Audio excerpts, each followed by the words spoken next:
इसलिए बीच मैदान पर दिग्वेश राठी और नीतीश राणा में हुई थी। जमकर लड़ाई लग गया, भारी जुर्माना खुद दोनों खिलाड़ियों ने लड़ाई की असली वजह बताते हुए कर दिया। ऐसा खुलासा जिसे सुनकर तो आपको भी भरोसा नहीं होगा। तो आखिर ऐसी कौन सी वजह थी जिसकी वजह से दिग्वेश राठी और नीतीश राणा के बीच में मारपीट की स्थिति बन गई और उन पर क्या कुछ जुर्माना लगा है? इन दोनों खिलाड़ियों ने खुलासा करते हुए आखिर क्या कुछ हैरान कर देने वाला बयान दिया है? दिग्वेश और नीतीश राणा के पूरे बयान को तो हम आपको इस वीडियो में जरूर दिखाने वाले हैं, लेकिन दोस्तों उससे पहले आप सभी को क्या लगता है, नीतीश राणा और दिग्वेश राठी में कौन है बेहतर खिलाड़ी? आप खुद नीचे कमेंट करके बताइए। दोस्तों जैसा कि आप सभी को पता ही है कि दिल्ली प्रीमियर लीग 2025 के एलिमिनेटर मुकाबले में नीतीश राणा और दिग्गज स्पिनर गेंदबाज दिग्वेश राठी के बीच में मारपीट की स्थिति बन गई थी। जी हां दोस्तों, आपको बताते चलें कि दिल्ली के अरुण जेटली स्टेडियम में दिल्ली प्रीमियर लीग का एलिमिनेटर मुकाबले खेला जा रहा था। इस महामुकाबले में साउथ दिल्ली सुपरस्टार और बेस्ट दिल्ली लायंस आमने सामने थी। इस रोमांचक मुकाबले में पहले बल्लेबाजी करते हुए साउथ दिल्ली की टीम ने 5 विकेट के नुकसान पर 201 रन बनाए। बेस्ट दिल्ली के लिए इस लक्ष्य को हासिल करना आसान काम नहीं था, लेकिन जब वेस्ट दिल्ली की टीम लक्ष्य का पीछा करने के लिए उतरी तो कप्तान नीतीश राणा ने साउथ दिल्ली के गेंदबाजों की धज्जियां उड़ाकर रख दी। नीतीश का बल्ला आज आग उगल रहा था। हर दूसरे तीसरी गेंद पर वह बाउंड्री की बौछार कर रहे थे। तभी गेंदबाजी करने के लिए साउथ दिल्ली की तरफ से आते हैं दिग्वेश राठी। ओवर की दूसरी ही गेंद पर नीतीश ने तगड़ा चौका लगाया, फिर उनका तूफान रुकने का नाम नहीं लिया और ताबड़तोड़ अंदाज में बल्लेबाजी करते हुए उन्होंने लगातार 3 गगनचुंबी छक्के लगाए, जिसे देखकर तो दिग्वेश राठी के होश उड़ गए। यहां इन दोनों खिलाड़ियों के बीच जमकर विवाद देखने को मिला और बीच मैदान पर नीतीश राणा और दिग्वेश के बीच में मारपीट की नौबत आ गई थी। अब इस पर खुद खुलासा करते हुए दोनों खिलाड़ियों ने बड़ा बयान दे दिया है, तो वीडियो के अंत तक बने रहिए, हम आपको उनके पूरे बयान को दिखाने वाले हैं। सबसे पहले दिग्वेश राठी जो कि गेंदबाजी कर रहे थे, उन्होंने नीतीश के साथ हुए पूरे विवाद को लेकर खुलासा करते हुए कहा कि जब मैं गेंदबाजी करने के लिए आया तो नीतीश राणा ने शुरुआत में ही चौके छक्के लगाए। इसके बाद मैं बहुत ही ज्यादा परेशान हो गया। मैं अगली गेंद डालने के लिए थोड़ा रनिंग किया, लेकिन मुझे लगा कि गेंद मेरे हाथ से छूटकर वाइड चली जाएगी, इसीलिए मैं रुक गया और गेंद नहीं डाला। लेकिन नीतीश राणा को लगा कि मैं उनके मन को डाइवर्ट कर रहा हूं, इसीलिए वह मेरे ऊपर बहुत ही ज्यादा गुस्सा हो गए। जब मैं अगली गेंद डालने के लिए आया तो वह साइड हो गए और उन्होंने मुझे उकसाने का प्रयास किया। मैं अपने गुस्से को संभाल नहीं सका और उनको बोला कि तुझे बैटिंग करना है, बैटिंग कर ले, डर गया क्या? इसके बाद जवाब में उन्होंने मुझे कुछ अपशब्द कहे, इसीलिए मैदान पर हम दोनों के बीच लड़ाई हो गई थे। लेकिन हमारी मंशा कुछ ऐसी नहीं थी कि मैं मारपीट करूं। गलती हम दोनों की सी, लेकिन मेरे ऊपर मैच फीस का 80% जुर्माना लगा दिया गया है। मैं इतना दुखी हूं कि आपको बता नहीं सकता। वही दोस्तों नीतीश राणा, जिन्होंने इस धमाकेदार मुकाबले में 15 गगनचुंबी छक्के और 8 चौके लगाकर 134 रनों की तूफानी पारी खेली थी, नीतीश राणा ने भी दिग्वेश के साथ हुए पूरे झगड़े को लेकर बड़ा खुलासा किया है और उन्होंने बताया कि दिग्वेश के बारे में हर किसी को पता है कि वह ज्यादातर मैच में झगड़ा करने के लिए उतारू रहता है। IPL 2025 में भी आप सभी ने देखा होगा कि उसने बहुत सारे मुकाबलों में सामने वाली टीम के खिलाड़ियों को उकसाया और उसके ऊपर कई बार जुर्माना भी लगाया गया, लेकिन वह अभी भी सुधरने का नाम नहीं ले रहा है। कल वाले मैच में उसने मेरे साथ भी यही काम किया। जब मैं बल्लेबाजी कर रहा था तो वह गेंद डालने के लिए रनिंग करके आया, लेकिन मेरे लय को खराब करने के लिए गेंद ही नहीं फेंका। उसके बाद मैं थोड़ा रिलैक्स होने के लिए साइड हो गया।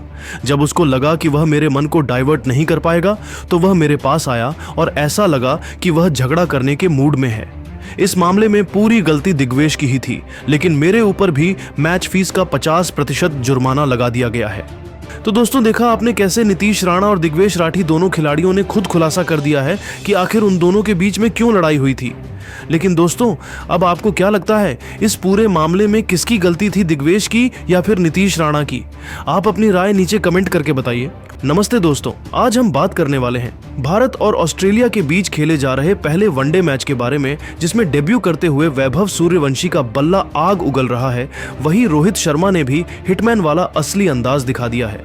जी हां दोस्तों, इस पहले वनडे में ही कप्तान रोहित शर्मा ने तूफानी अंदाज में बल्लेबाजी शुरू की है और भारत को मजबूत शुरुआत दी है। तो आखिर रोहित और वैभव ने मिलकर कितने चौके छक्के लगाए? अभी टीम इंडिया का स्कोर कितना चल रहा है, ये पूरी जानकारी हम आपको इस लाइव वीडियो में जरूर बताएंगे। लेकिन दोस्तों, उससे पहले रोहित शर्मा और वैभव सूर्यवंशी में कौन है आपका फेवरेट खिलाड़ी, आप खुद नीचे कमेंट करके बताइए। दोस्तों, आपको बताते चलें कि सिडनी क्रिकेट ग्राउंड में भारत और ऑस्ट्रेलिया के बीच वनडे सीरीज का पहला महामुकाबला खेला जा रहा है। इस रोमांचक मुकाबले में भारतीय कप्तान रोहित शर्मा ने टॉस जीतकर पहले बल्लेबाजी का फैसला किया, जो अब तक पूरी तरह से सही साबित हो रहा है। ऑस्ट्रेलिया की टीम को उम्मीद थी कि उनके तेज गेंदबाज शुरुआती ओवर्स में पिच से कुछ मदद हासिल कर लेंगे, लेकिन रोहित शर्मा और वैभव सूर्यवंशी की सलामी जोड़ी ने उनके सारे प्लान्स को ध्वस्त कर दिया। मैच शुरू हुआ तो भारत की ओर से सलामी बल्लेबाजी के लिए उतरे कप्तान रोहित शर्मा और युवा सनसनी वैभव सूर्यवंशी।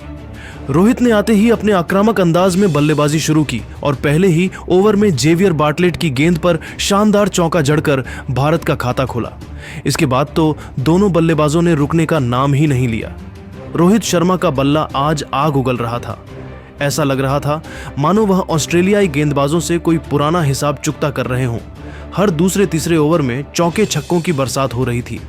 वैभव सूर्यवंशी भी अपने डेब्यू में शानदार लय में नजर आए। अपने तेज तर्रार शॉट्स और आत्मविश्वास के साथ ऑस्ट्रेलियाई गेंदबाजों को परेशान करते रहे। देखते ही देखते दोनों बल्लेबाजों ने मिलकर 50 रनों की साझेदारी पूरी कर ली।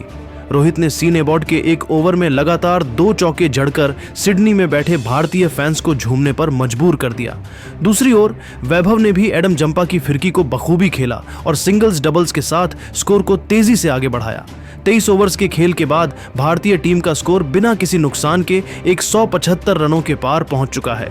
रोहित शर्मा ने ताबड़तोड़ बल्लेबाजी करते हुए अपना अर्धशतक पूरा कर लिया है। यह उनके वनडे करियर का एक और शानदार अर्धशतक है, जिसे उन्होंने सिर्फ 49 गेंदों में 5 चौकों और 2 छक्कों की मदद से पूरा किया। बल्ला हवा में लहराकर उन्होंने इस खास पल का जश्न मनाया और स्टेडियम में बैठे दर्शकों ने तालियों की गड़गड़ाहट के साथ उनका स्वागत किया। दूसरी ओर वैभव सूर्यवंशी 68 रनों पर खेल रहे हैं और बेहद शानदार लय में नजर आ रहे हैं। उनके बल्ले से 7 चौके और 1 छक्का निकल चुका है। दोनों बल्लेबाजों ने मिलकर ऑस्ट्रेलिया के हर गेंदबाज की जमकर धुनाई की है। नाथन एलिस, जो अपनी स्विंग के लिए जाने जाते हैं, आज रोहित और वैभव के सामने बेबस नजर आए। जेवियर बार्टलेट और सी नेबॉट ने भी कुछ मौके बनाने की कोशिश की, लेकिन भारतीय बल्लेबाजों के सामने उनकी एक न चली। ऑस्ट्रेलिया के कप्तान मिशेल मार्श ने अब तक कई गेंदबाजी बदलाव किए, लेकिन कोई भी गेंदबाज भारतीय बल्लेबाजों को रोकने में कामयाब नहीं हो सका। एडम जंपा की स्पिन को भी रोहित और वैभव ने आसानी से खेला और कई मौकों पर उन्हें बाउंड्री के लिए भेजा।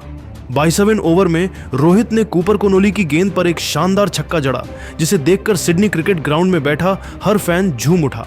जिस अंदाज में ये दोनों बल्लेबाजी कर रहे हैं, उसे देखकर लग रहा है कि भारत आज 350 से ज्यादा का स्कोर खड़ा कर सकता है।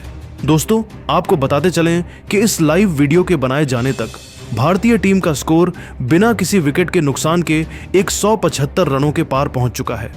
रोहित शर्मा 92 रन बनाकर और वैभव सूर्यवंशी 76 रन बनाकर क्रीज पर डटे हुए हैं। दोनों बल्लेबाजों के बीच 150 से ज्यादा रनों की साझेदारी हो चुकी है, जो भारत को एक मजबूत स्थिति में ले जा रही है। ऑस्ट्रेलिया की टीम अब विकेट की तलाश में है, लेकिन जिस तरह भारतीय बल्लेबाज खेल रहे हैं, उसे देखकर लगता है कि यह साझेदारी अभी और लंबी चल सकती है। लेकिन दोस्तों, अब आपको क्या लगता है, क्या भारतीय टीम इस शानदार शुरुआत को 400 रनों के विशाल स्कोर में बदल पाएगी या ऑस्ट्रेलिया की टीम वापसी करेगी?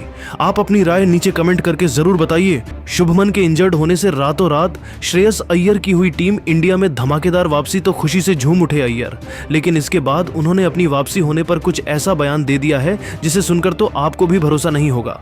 तो आखिर शुभमन के इंजर्ड होने से जब अय्यर को टीम इंडिया में मौका मिला तो उन्होंने आखिर क्या कुछ बयान दिया है? उनके हैरान कर देने वाले पूरे बयान को तो हम आपको इस वीडियो में जरूर दिखाएंगे। लेकिन दोस्तों, से पहले श्रेयस अय्यर और शुभमन गिल में से कौन है आपका फेवरेट खिलाड़ी, आप खुद नीचे कमेंट करके बताइए।